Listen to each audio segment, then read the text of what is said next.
Lundi 2 mars 2020, chers internautes, bienvenue à cette nouvelle édition de la revue de presse sur JDC Plus TV, première sortie de la semaine que nous ouvrons avec le quotidien national bilingue Cameroun Tribune qui présente l'intégralité des résultats des élections législatives de 2020 proclamées vendredi dernier par le Conseil constitutionnel en attendant la reprise du scrutin dans 11 circonscriptions.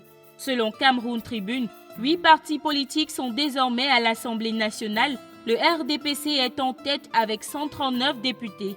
Plus de détails sur ces résultats sont à lire en pages 9 à 20 de Cameroun Tribune, paru en kiosque ce lundi 2 mars 2020. Nous prenons le quotidien Le Messager pour parler une fois de plus des résultats des élections législatives de février 2020. Le quotidien indique que c'est une majorité obèse du RDPC qui sera représentée à l'Assemblée nationale avec 139 sièges sur 180. Selon Le Messager, avec ces résultats, le RDPC confirme sa superpuissance.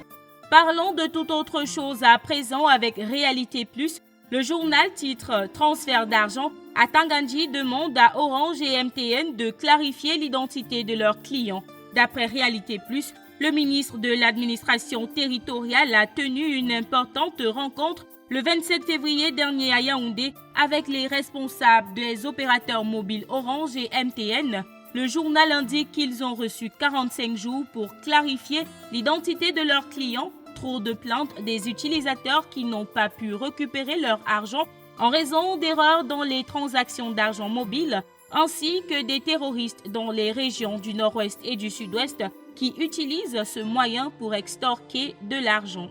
La même information est reprise par le Pélican qui titre « Clarification de l'identité des différents utilisateurs des services de transfert d'argent. Orange et MTN disposent de 45 jours pour se conformer ». À présent, passons au quotidien Mutation qui revient sur la réponse du gouvernement camerounais aux allégations de Human Rights Watch au sujet de l'incident de Ngabour. Le journal titre « Gouvernement ONG international, la saison des amours ». Il indique que Human Rights Watch est accusé de complot contre le Cameroun suite à son rapport sur les événements de Ngabour. D'après le journal de Georges Alain Boyomo, le pouvoir recycle un mode de riposte dont l'impact est questionnable. Plus de précisions en pages 8 et 9 du quotidien Mutation, paru en kiosque ce lundi 2 mars 2020.